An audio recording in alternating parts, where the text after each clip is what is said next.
Siapa Pak namanya Pak?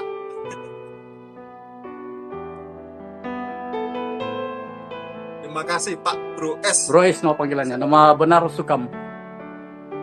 Oke. Shalom Pak. Baik Pak. Shalom, shalom.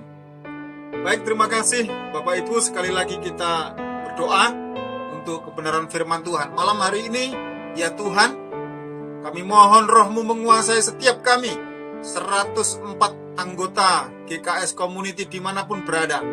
Tuhan Yesus memberkati, Roh Kudus jangkau satu persatu. Firman meresap ke dalam hati kami, menguasai kami, dan membuat mujizat bagi hidup kami.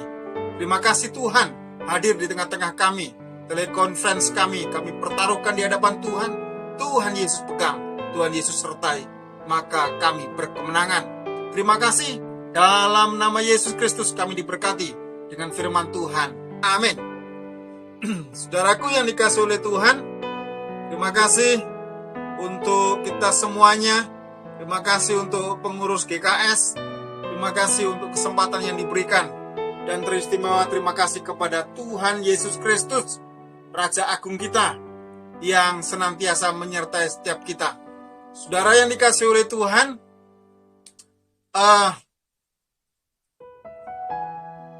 tahun kemarin diprediksi bahwa tahun ini tahunnya gelap, banyak kejadian yang aneh-aneh dan lain sebagainya. Banyak orang memprediksi, bahkan di YouTube, di Facebook, di Instagram, di mana-mana. Mereka menyatakan kesusahan besar. Namun kita anak-anak Tuhan, Bapak Ibu Saudaraku yang dikasihi oleh Tuhan, kita yang bergantung kepada Tuhan, dalam semua kondisi, dalam semua situasi, mengandalkan Tuhan adalah yang terbaik. Dan dari zaman dahulu sampai hari ini, dari zaman para nabi, dari Abraham, Ishak, Yakub, Musa, memang di sana ada banyak kegelapan, ada banyak bahaya. Tapi lihatlah orang-orang yang mengandalkan Tuhan, tidak pernah ditinggalkan sendirian. Bahkan di zaman Elia, hamba Tuhan sudah habis, tinggal Elia seorang diri. Dan yang lainnya disembunyikan. Bahkan Ahab dan istrinya berbuat jahat, membunuh para nabi Tuhan. Saudara yang dikasihi oleh Tuhan, mari kita belajar dari kehidupan rekan-rekan kita, hamba-hamba Tuhan, anak-anak Tuhan di masa lalu. Mari kita belajar dari kehidupan Elia, saudara. Firman Tuhan berkata, Elia itu manusia biasa, seperti saya dan kita semuanya. Dimanapun kita berada, kita seperti Elia, dia manusia biasa. Dan kita manusia biasa. Sekaya apapun kita, secantik apapun kita, seperti apapun kondisi kita, kita adalah anak-anak Tuhan yang sama seperti Elia.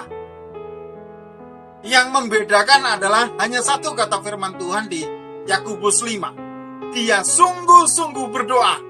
Nah, perbedaan ini harus kita contoh dan kita teladani, saudara. Dan saya mengambil firman Tuhan malam hari ini yang terdapat dalam 1 Raja-Raja 17 ayat 1 sampai yang ke-6. Saya akan membaca untuk saudaraku sekalian. 1 Raja-Raja 17, saya mulai. Lalu berkatalah Elia orang Tisbe dari Tisbe Gilead kepada Ahab, demi Tuhan yang hidup, Allah Israel yang kulayani, sesungguhnya tidak akan ada embun atau hujan pada tahun-tahun ini, kecuali kalau ku katakan. Ayat 2, kemudian datanglah firman Tuhan kepadanya. Pergilah dari sini, berjalanlah ke timur, dan bersembunyilah di tepi sungai Kerit, di sebelah timur sungai Yordan. Ayat 4, engkau dapat minum dari sungai itu, dan burung-burung gagak telah kuperintahkan untuk memberi makan engkau di sana. Ayat 5, lalu ia pergi dan ia melakukan seperti firman Tuhan. Ia pergi dan diam di tepi sungai Kerit di sebelah timur sungai Yordan. Pada waktu pagi dan petang, burung-burung gagak membawa roti dan daging kepadanya. dan ia minum dari sungai itu. Amin. Saudaraku yang dikasihi oleh Tuhan, saya akan mendahului dengan sebuah kesaksian. Satu sore ada seorang anak berdoa kepada Tuhan. Anak ini sudah tidak memiliki bapak dan ia hidup di Amerika bersama dengan ibunya. Ibunya sudah janda. Nah, sore itu mereka bergumul karena cadangan makanan sudah habis. Roti sudah tidak ada dan persediaan yang lainnya sudah tidak ada. Keuangan sudah menipis. Dan anak janda ini, seorang anak kecil, kita beri nama saja namanya Brian, kira-kira begitu ya. Maaf jika ada namanya sama dengan saudara atau anak bapak ibu, maafkan saya. Ini hanya kesaksian, saya mengambil sebuah nama. Nah, Brian ini sore itu berkata kepada ibunya, "Ibu, kita makan apa? Kita sudah tidak punya apa-apa," kata ibunya. "Nah, apa yang harus kita lakukan, Bu?" Ibunya berkata, "Kita akan berdoa kepada Tuhan seperti firman Tuhan minggu lalu yang kita dengar dari Pak Pendeta. Pak Pendeta, saat ibadah minggu lalu, Ibu masih ingat Pak Pendeta berkhotbah tentang apa?" "Iya." Ibunya berkata, "Iya." Lalu ibunya menceritakan kepada anaknya yang bernama Brian ini. Nah, Pak Pendeta berkata bahwa jika kita berdoa kepada Tuhan, Tuhan sanggup mengirim burung gagak. Seperti halnya burung gagak yang datang kepada Nabi Elia. Kata hamba Tuhan di khotbah minggu kemarin, Elia itu manusia seperti kita. Dia juga makan, dia juga minum, dia juga pernah mengalami kesulitan. Tapi burung gagak bisa diutus oleh Tuhan untuk memberkati kita. Tuhan bisa memakai burung gagak. Saudaraku yang dikasihi oleh Tuhan, singkat cerita malam itu, saudara, sampai jam 9 malam, jam 10 malam, jam 11, pintu rumah mereka belum ditutup. Ibu dan anak ini terlupa. Kenapa? Karena masalah yang sedang menghimpit mereka. Mereka sudah dalam kondisi miskin. Namun ada mobil sedang lewat dengan kecepatan yang sangat tinggi karena sudah jam 11 malam. Begitu. Nah, mobil yang berlaju itu tiba-tiba sudah jauh dan berhenti. Sang tuan di dalam mobil itu menghentikan sang sopir. "Berhenti, Pak. Kita harus mundur. Sepertinya tadi ada pintu yang sedang terbuka." Padahal sudah jam 11 malam. Nah, sopir itu memundurkan mobilnya dan tepat berhenti di depan pintu rumah ini. Kemudian sang tuan ini datang ke pintu yang terbuka itu dan mengetok. Lalu seorang anak muncul dari balik pintu dan ibunya mengawasinya dari jauh. Bapak ini berkata, "Kenapa nak belum tidur, belum tutup pintu jam 11? Padahal sudah malam." Anak itu berkata kepada bapak yang datang itu, "Pak, kami sedang berdoa kepada Tuhan." "Doamu apa?" "Ya, saya dan ibu sedang berdoa sebab kami sudah tidak punya apa-apa. Cadangan makanan dan uang kami sudah habis. Kami sudah tidak memiliki apa-apa." Nah, saudara,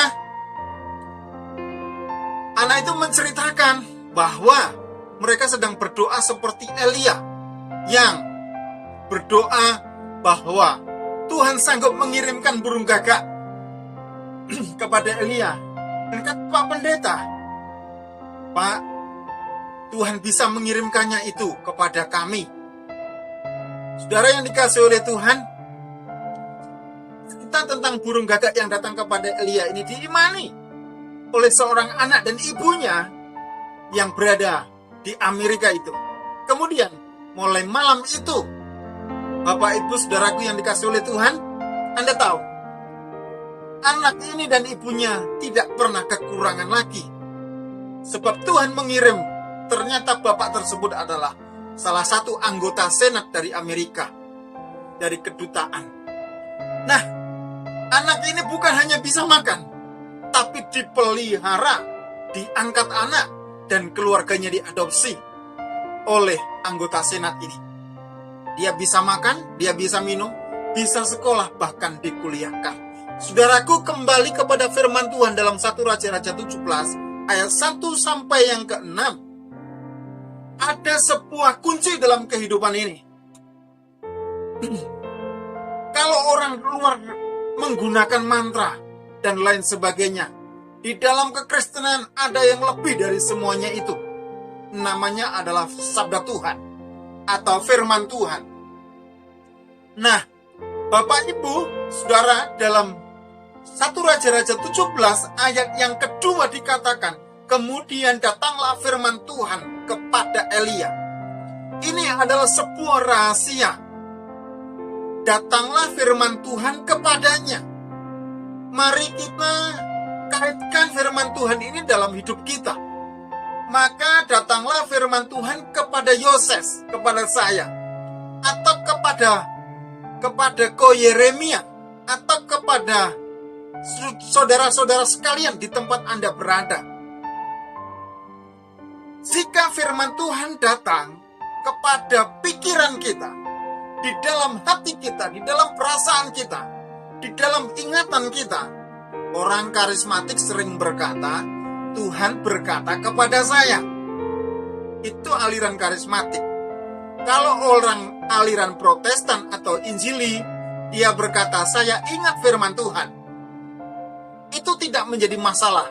Itu hanya denominasi. Tapi yang terpenting adalah firman Tuhan yang datang kepada saya dan Bapak Ibu sekalian. Kalau firman Tuhan datang, sambutlah. Kalau Bapak Ibu baca 1 Raja-Raja 17, Elia bukan menyambut, tapi meminta Tuhan berbicara kepadanya. Ini dia. Saudaraku yang kekasih di dalam Tuhan, kita di GKS Community, GKS, Gereja Kebenaran yang Sejati. Mari kita mencari kebenaran. Kebenaran itu firman Tuhan. Jika firman Tuhan datang kepada saudara, itu artinya Tuhan yang menghampiri Bapak Ibu sekalian. Dimanapun berada, dimanapun Bapak Ibu dihampiri firman Tuhan, saat bekerja di toko, saat meeting dengan teman kantor, dengan rekan pembisnis, Bapak Ibu, hentikan sedikit percakapan. Dengarkan orang lain, tapi langsung pakai telinga rohani kita, pakai hati kita, pakai perasaan kita, hidup kita. Kita merespon orang, tapi yang utama langsung merespon firman Tuhan. Pasang antena rohani kita. Karena hati yang dipenuhi firman Tuhan, itu yang terpenting. Bapak Ibu, datanglah firman Tuhan kepada Elia. Jadi Elia ini punya hati yang sungguh-sungguh. Di Yakobus 5 yang tadi saya sudah kutip, dia sungguh-sungguh berdoa. Dia sungguh-sungguh mengharapkan firman datang kepada dia. Bapak Ibu mencari, mempelajari kehidupan Elia, mulai dari 1 Raja-Raja 17 sampai nanti terakhir, bahkan di kitab Yakobus, Bapak Ibu akan menemukan satu hal yang indah. Elia, Nabi Elia selalu menanti mengharapkan Tuhan hadir dalam kuasa firman-Nya dan yang lain sebagainya. Tapi selalu firman yang datang kepadanya. Ini masih di ayat 1 sampai 6, belum ayat 7 dan lain sebagainya. Selalu Tuhan berbicara kepadanya. Bapak Ibu, Tuhan itu selalu berbicara kepada kita.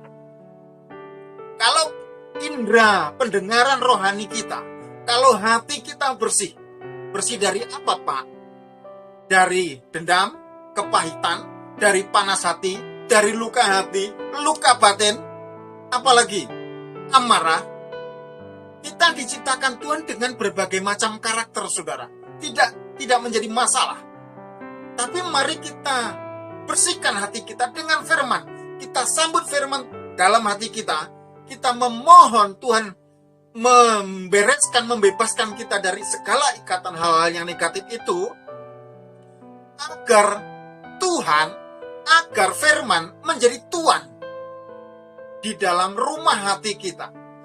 Jadi hati, pikiran, perasaan itu adalah sebuah ruangan. Anggap saja sebuah ruangan, saudara. Kalau ruangan hati kita, kalau rumah hati kita dikuasai oleh Tuhan, didiami oleh firman Tuhan, maka penguasa di dalam hidup kita betul-betul Tuhan. Dan yang kedua, saudara, di manakah kita menjadi serupa dengan Yesus? Di dalam hati, bukan di wajah. Ada 104 anggota GKS. Wajah kita semuanya berbeda, tidak masalah. Ada yang putih, ada yang coklat, ada yang hitam, dan lain sebagainya. Tapi saudara, pahami satu hal. Kita menjadi serupa dengan Yesus. Bukan di wajah kita, tapi di hati. Yesus selalu melihat Bapa. Dia mengerjakan apa yang dikerjakan oleh Allah Bapa. Yesus mengerjakan apa yang dikehendaki oleh Allah Bapa. Yesus menyimpan apa yang disimpan di dalam hati oleh Allah Bapa. Jadi mari kita pahami satu hal, saudara. Menjadi serupa dengan Yesus itu di dalam hati kita. Dengan cara bagaimana? Dengan cara hati kita dipenuhi firman Tuhan. Seperti Elia. Jadi sambutlah firman Tuhan. Kalau firman itu belum datang kepada Bapak Ibu, bukalah Alkitab. Ada firman yang tertulis.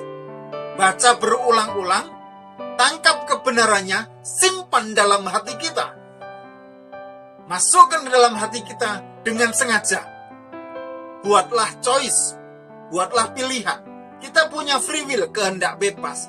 Bisa menolak, bisa menerima. Tapi sebagai umat Tuhan yang hidup dalam kebenaran yang sejati, mari kita mengisi hati kita dengan firman Tuhan. Saudara, kalau hati kita dipenuhi firman Tuhan, kita artinya dipenuhi oleh Tuhan dan dipimpin oleh Tuhan. Roh Kudus tidak punya alasan, saudara, tanpa firman di hati kita. Roh Kudus akan bekerja secara luar biasa dalam hidup kita. Memulihkan hati kita, menyembuhkan hati kita, menyembuhkan hidup kita, dan mengerjakan banyak hal, mukjizat dalam hidup kita. Kalau hidup kita, hati kita, pikiran kita, didominasi oleh firman Tuhan. Dalam Mazmur 1, saudara, ayat yang ketiga, orang yang merenungkan Taurat Tuhan siang dan malam, dia akan bertumbuh, dia akan berbuah, dia akan berakar. Saudaraku, itu rahasia dari kehidupan Raja Daud. Makanya Daud dalam Mazmur 23 berkata, aku mau diam dalam rumah Tuhan sepanjang masa. Maksudnya apa? Mendengarkan sabda Tuhan. Di perjanjian baru ada seorang perempuan namanya Maria dan juga saudaranya Marta. Maria memilih duduk di kaki Yesus, mendengarkan Yesus. Apa saja yang dikatakan oleh Yesus, Maria dengarkan. Saudara, jangan sampai saat ada seorang hamba Tuhan, saat ada seorang anak Tuhan menyampaikan firman Tuhan atau membicarakan firman Tuhan, lalu kita meledek, menghina, meremehkan. Saudaraku, orang itu membicarakan firman Tuhan karena ada dorongan roh untuk mengatakan firman. Karena firman Tuhan berkata, Tidak bisa orang berkata Yesus adalah Tuhan tanpa kuasa Roh Kudus. Jadi saudara yang dikasih oleh Tuhan, yang pertama hati kita harus dipenuhi oleh firman Tuhan seperti Elia ini. Lalu Bapak Ibu dan saudara bertanya, apa yang terjadi Pak dengan Elia? Apa yang terjadi Pak dengan saya jika hati saya dipenuhi oleh firman Tuhan?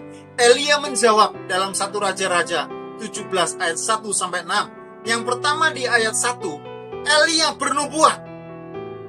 Elia berkata dengan berani. Elia orang desa itu berkata, dari suku Gilead dia berkata, demi Tuhan yang hidup, Allah Israel yang kulayani. Nah ini ada pengabdian ya, yang kulayani.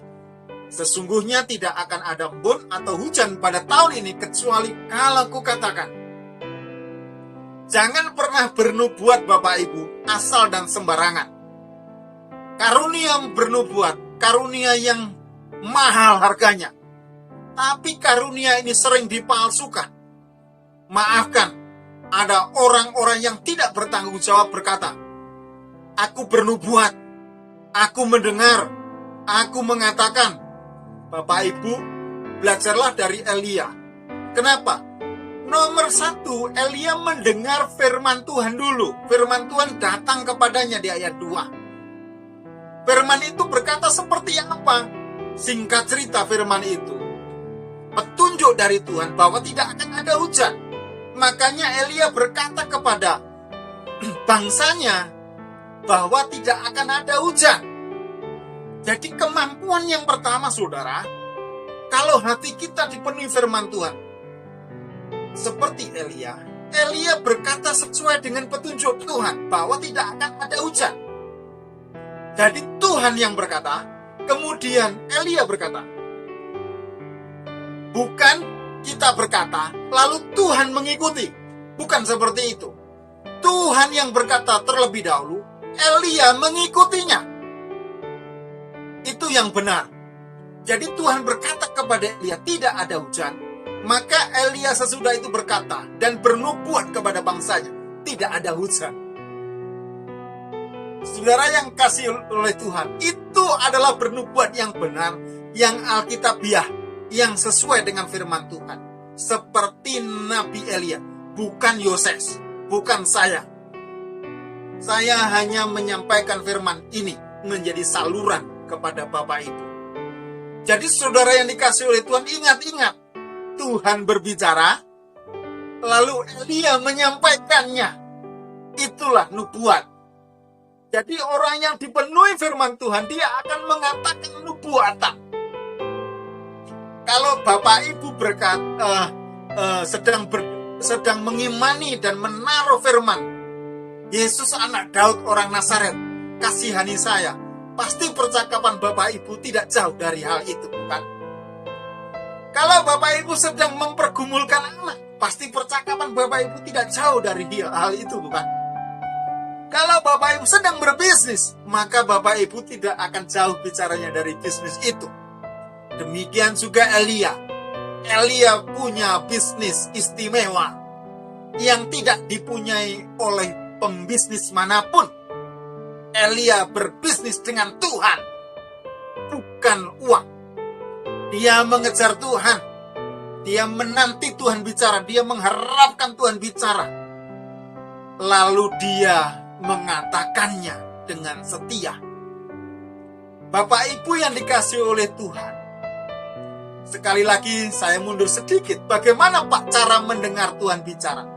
Kalau Bapak Ibu belum terinspirasi, belum dicerai oleh Roh Kudus, belum diterangi oleh Roh Kudus, bukalah Alkitabmu, bacalah Alkitabmu. Baca berulang-ulang sampai hatimu menangkap kehendak Tuhan dari firman itu. Tentunya Tuhan akan memberi arahan yang sesuai dengan hatinya. Firman Tuhan dari Kejadian sampai Wahyu, panjang dan lebar. Tidak usah mencari keluar kemana-mana. Tidak usah ribut dengan kepercayaan yang lain. Carilah kehendak Tuhan di dalam kitab suci. Karena itu adalah firman dari Allah yang suci. Nah, itu dia Bapak Ibu, hati yang dipenuhi oleh firman Tuhan kan bernubuat, kan mengatakan sesuai dengan firman Tuhan. Nah, ini digenapi Bapak Ibu. Kalau kita mempelajari kitab 1 Raja-Raja ini, firman ini benar-benar digenapi bahwa betul-betul 3 tahun 6 bulan tidak ada hujan alias kekeringan. Dan sesuai petunjuk Tuhan, Elia datang ke gunung lalu berdoa di sana sampai 7 kali. Bapak Ibu, untuk turunnya hujan, Elia harus setia dan tekun dan berjuang bekerja keras. Datang kepada Tuhan berulang kali, 7 kali. Bukan berdoa, sekarang berdoa lalu berhenti, bukan itu. Tapi kira-kira kalau dihitung waktu Bapak Ibu, bisa 7 jam. Kalau 1 jam 1 pokok doa, bertalu-talu Elia selama 7 kali. Dia naik ke atas gunung, saat sekali berdoa, turun lagi, naik lagi, turun lagi, naik lagi, turun lagi, naik lagi. Bapak Ibu, tidak ada perkara gratis dalam hidup ini. Dituntut kerja keras, dituntut kemauan ekstrim. Makanya dalam firman Tuhan Yakobus 5 itu, sungguh-sungguh berdoa, bukan hanya sungguh-sungguh melipat tangan, bukan hanya memeras hati kita dan memeras keringat kita. Yeriko dirubuhkan Bapak Ibu berapa kali? 7 kali. Saya hitung secara sistematis Bapak Ibu. Saya lupa, kira-kira 13 sampai 14 kali. Terakhir kalinya yang ke-14 kalinya, mereka disuruh bersorak. Dan tembok Yeriko yang sangat tebal runtuh, rubuh. Rupanya Bapak Ibu yang dikasih oleh Tuhan, kesungguh-sungguhan Elia luar biasa. Dia mencari kehendak Tuhan, dia menunggu suara Tuhan, tidak main-main. Jadi sampai hatinya betul-betul dipenuhi firman Tuhan. Lalu apa yang dikatakan Tuhan untuk yang kedua? Kalau itu yang pertama di ayat 1. Yang kedua, datanglah firman Tuhan kepadanya, pergi dari sini, jalan ke timur, sembunyi di sungai Kerit, di sebelah timur sungai Yordan. Bapak Ibu, jangan khawatir kalau firman Tuhan ini datang kepada Bapak Ibu. Bersembunyilah. Bapak Ibu, jangan khawatir saat tiba-tiba Anda berdoa lalu Anda mendengar, hei kamu keledai. Jangan khawatir kalau dikatakan seperti itu. Saat secara karismatik Bapak Ibu, saya katakan satu ketika saya berdoa, saya mendengar petunjuk seperti itu. Dan saat pertama kali saya merintis gereja di Jawa Tengah. Dan itu tidak mudah, saya marah sekali. Saya kecewa sekali kenapa Tuhan memanggil saya dengan sebutan keledai. Setelah saya berdoa kembali datang kepada Tuhan, saya bertanya, Tuhan maksudnya apa? Hati saya dibawa dan dipimpin kepada Tuhan. Keledai yang kutunggangi masuk Yerusalem itu sangat gembira sebab aku memakai dan menungganginya. Bapak Ibu, itu yang terjadi pada keledai yang luar biasa yang ditunggangi oleh Tuhan Yesus masuk ke kota suci. Dan mulai hari itu Bapak Ibu, ini sudah hampir 15 tahun yang lalu. Kalau saya kenang peristiwa itu, saya katakan, Tuhan, pakailah aku kemanapun engkau mau. Saudara yang dikasih oleh Tuhan, pergi, jalan ke timur, bersembunyi di tepi sungai Kerit, di tepian sungai Bapak Ibu. Saudara yang dikasih oleh Tuhan, ini di tepi sungai Kerit, di sebelah timur sungai Yordan. Bapak Ibu, percayalah dengan petunjuk Tuhan, tidak pernah meleset. Kenapa tidak pernah meleset? Di balik Tuhan berkata, pergi ke timur, Tuhan sudah tahu setelah di timur itu ada apa, dia sudah ngerti. Di sungai Kerit ada apa, Elia tidak ngerti, tapi Tuhan sudah tahu. Bapak Ibu, apa yang disediakan Tuhan di sana? Apa yang ternyata ada di sungai Kerit? Air. engkau dapat minum dari sungai itu. Saudara jangan membayangkan sungai zaman sekarang ya. Ini tentunya dalam petunjuk Tuhan yang luar biasa. Kalau toh mungkin sungainya kurang baik, tapi tidak beracun Bapak Ibu. Tentunya mungkin bisa dimasak dan lain sebagainya kalau dimasak ini. Dan burung-burung gagak, saudara ingat di sini ada burung-burung gagak, bukan hanya satu burung gagak. Kalau tadi saya mengawali dengan sebuah kesaksian burung gagak, seorang senat Amerika yang datang kepada keluarga janda dan memelihara keluarga itu bersama dengan anaknya. Ini Bapak Ibu burung-burung gagak. Ini disediakan. Telah kuperintahkan untuk memberi makan engkau di sana. Bapak Ibu tahu kataku perintah. Artinya yang terjadi adalah pemerintahan Allah. Di dalam doa Bapa kami, datanglah kerajaanmu, jadilah kehendakmu. Ini adalah fokus doa kita. Hati kita harus seperti itu, mau diperintah oleh Tuhan. Dan kalau kita mau diperintah, artinya Tuhan adalah pemerintahannya. Tuhan adalah presiden kita. Bapak Ibu, engkau dapat minum dari sana, dari sungai itu, dan burung-burung gagak telah kuperintahkan. Lihat ayat 5. Elia pergi, ia melakukan seperti firman Tuhan. Saudara, Elia ini orang yang sangat luar biasa rendah hati. Kerendahan hati adalah ibu dari seluruh karakter.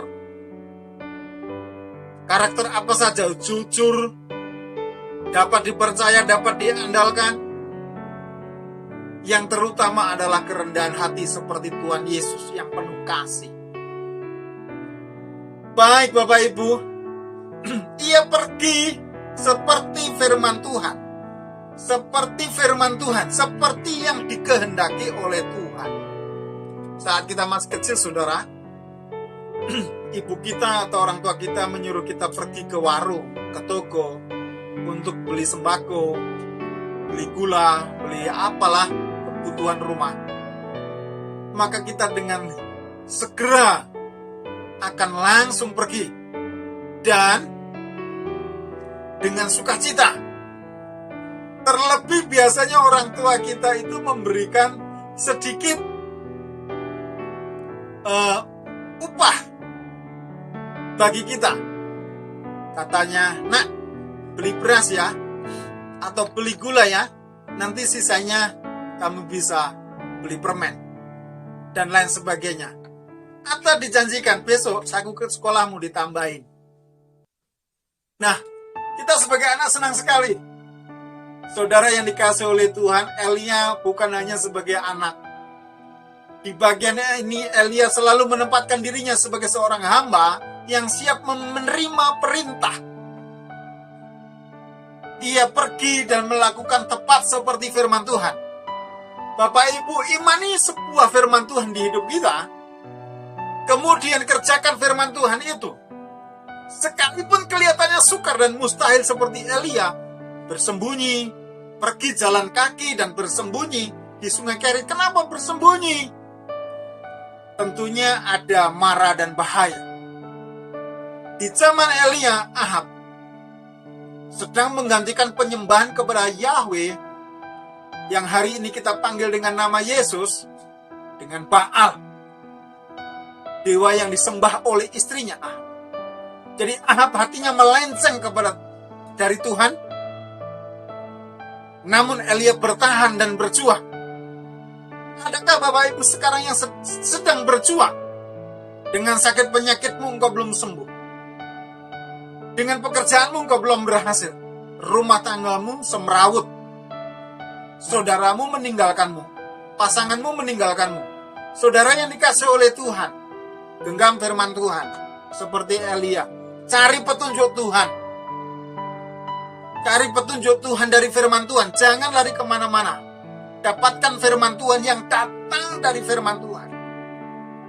Berdoa sungguh-sungguh, minta petunjuk firman Tuhan untuk memberi firman-Nya. Firman-Nya adalah Tuhan sendiri. Sekalipun terlihat sukar. Bapak Ibu, sekarang bisa searching di Google, di YouTube, Di TikTok di mana saja banyak sekali kesaksian yang menguatkan. Tapi berhati-hati, banyak juga hal yang tidak. Saudara, firman Tuhan adalah segalanya. Simpan di hati kita, pikirkan firman Tuhan itu siang dan malam. Firman itu akan bertumbuh, berbuah dan berkembang di hidup kita. Saudara, pada waktu pagi dan petang, kata firman Tuhan di ayat 6, burung-burung gagak membawa roti dan daging kepadanya. Betul, burung-burung Bapak Ibu. Mungkin hari ini sudah bukan burung-burung lagi. Bisa rekan, partner, mitra, saudara, tetangga, siapapun, bahkan orang yang tidak dikenal. Tapi hati-hati. Isi firman Tuhan hidup kita. Kalau hidup kita dipenuhi firman Tuhan, tapi kita dipenuhi firman Tuhan, pikiran kita dipenuhi firman Tuhan. Saudara, kalau hati dan pikiran kita, hidup kita tidak penuhi firman Tuhan, hidup kita akan liar. Pikiran kita akan liar, perasaan kita akan liar, hati kita akan liar.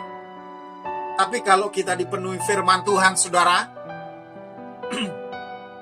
kita akan senada dengan surga. Kita tidak mampu dihipnotis. Kita tidak mampu dikuasai kuasa gelap. Mungkin disenggol bisa, tapi dikuasai tidak bisa. Saudara yang dikasihi oleh Tuhan, tempatkan firman Tuhan di hati kita.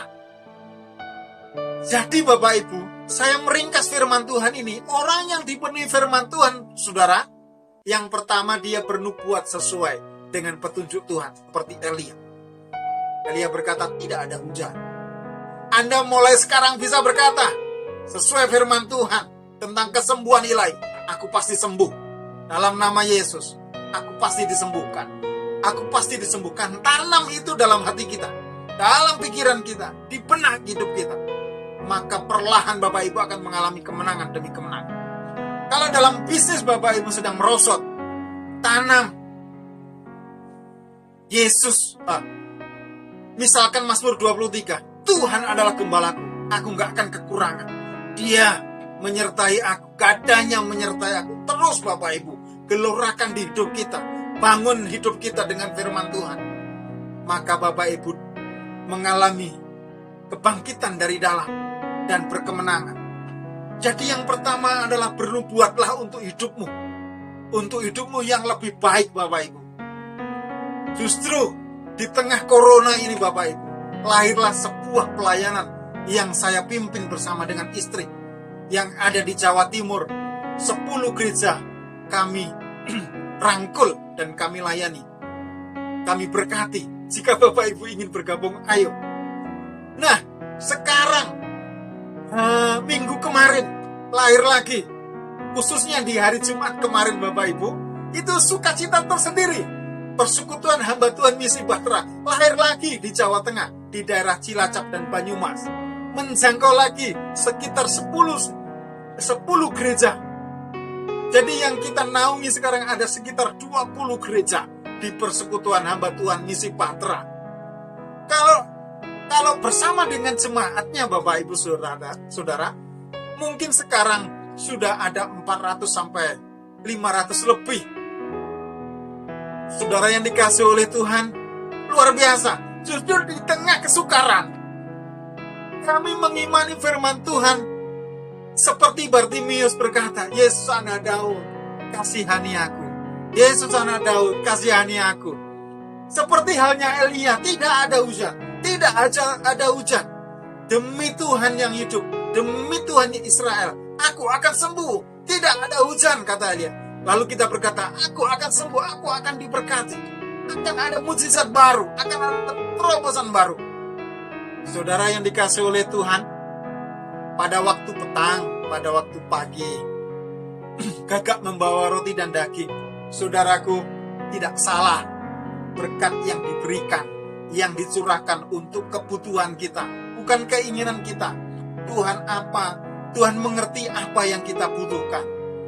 Jadi bergumullah dengan Tuhan, bergumullah dengan firman Tuhan. Penuhi hidup kita dengan firman Tuhan. Ia membawa roti dan daging kepadanya dan ia minum dari sungai itu. Jadi Bapak Ibu, ayat 6, lengkaplah pemeliharaan Tuhan. Jadi orang yang dipenuhi oleh firman Tuhan yang kedua adalah bukan hanya mampu bernubuat, tapi dia dipelihara secara ajaib. Amin, saudara. Anda dipelihara secara ajaib jika Anda memeditasikan, merenungkan, menyimpan, memikirkan siang dan malam, menyimpan dalam hati sesungguh-sungguhnya. Jangan hanya main-main, simpan firman Tuhan dalam hati. Maka firman itu akan bersinar. Akan saya tutup dengan sebuah kesimpulan sederhana. Ilustrasi, saudara. Induk ayam, dia tidak mengenal masa paceklik, tidak mengenal musim hujan, tidak mengenal musim panas. Induk ayam, dia menggunakan cakarnya di bebatuan dan menggali, mencari makanan. Dia dapat cacing, dia dapat semut, dan dimakan. Apakah Bapak Ibu tahu apa yang dipergumulkan oleh seekor ayam betina? Ia melakukan semuanya itu untuk sebuah telur yang istimewa. Dia terus bekerja, menyimpan kerinduan, dia bisa menghasilkan telur. Saudara, dia mengerjakan itu tanpa lelah. Dia mencari dan mengais rezekinya. Dia yakin dia akan memiliki butir telur yang indah dan nanti akan menjadi anak. Saudara, dia bertelur, lalu dia menyimpan kotekan yang paling indah. Dan saat masanya bertelur, Bapak Ibu, pagi itu sang betina bertelur, dan Bapak Ibu tahu, dia mengumumkannya kemana-mana. Dia berkotek di seluruh lingkungannya. Dia berkotek begitu merdu. Tidak peduli ada orang yang terganggu. Saudara, keajaiban terjadi. Telur itu berhasil dihasilkan dengan perjuangan yang keras, dengan kerinduan, dengan kotekan rahasia yang disimpannya sudah lama. Bapak Ibu saudaraku yang dikasihi oleh Tuhan, simpan firman Tuhan di hatimu. Suatu ketika akan menjadi telur emas di hidup kita. Firman itu akan berbuah. Firman itu akan bertumbuh, akan berkembang. Dan kesaksian Bapak Ibu bersama sang firman akan menghasilkan kesaksian yang indah, pengalaman yang luar biasa yang tidak pernah bisa dilupakan. Tuhan Yesus memberkati. Mari kita berdoa. Bapa di surga, terima kasih untuk firman-Mu. Hamba-Mu selesai berbicara. Hamba-Mu sederhana. Firman-Mu ajaib dan sempurna. Sempurnakan firman-Mu untuk kami semua. 104 umat-Mu, jemaat-Mu, kekasih-Mu, sahabat-sahabat-Mu, berkat berlimpah untuk kami sekalian dimanapun kami berada. Firman Tuhan menjadi hal yang utama dalam hidup kami. Memberkati kami, sebab dengan firman-Mu, maka kami akan dapat berseru dan bernubuat bahwa Tuhan sanggup melakukan keajaiban-keajaiban.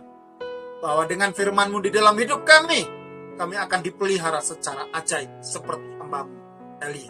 Terima kasih, di dalam nama Tuhan Yesus Kristus, hamba-Mu selesai berbicara, umat-Mu diberkati. Terima kasih, semua yang sakit disembuhkan, semua yang malang diberikan kelancaran dan diberikan pembebasan, breakthrough untuk kami sekalian. Kesembuhan terjadi, breakthrough terjadi, mujizat terjadi bagi semua kami, anggota GKS. Terima kasih Tuhan, dalam nama Yesus Kristus yang ajaib, dalam nama Yesus yang ajaib, Tuhan memberkati. Kalau ada yang terbaring di tempat tidur, dalam nama Yesus aku perintahkan sesuai firman Tuhan, bangun, berjalan, sembuh dalam nama Yesus. Kalau ada yang terbaring sekali lagi di rumah sakit, di rumah ataupun dimanapun yang sedang lemah tubuh, bangun, sehat, sembuh berjalan dalam nama Yesus. Kalau ada yang mengalami seret dalam bisnisnya, dalam nama Yesus dibebaskan dari segala sesuatu dan digantikan dengan kekayaan dan berkat ilahi.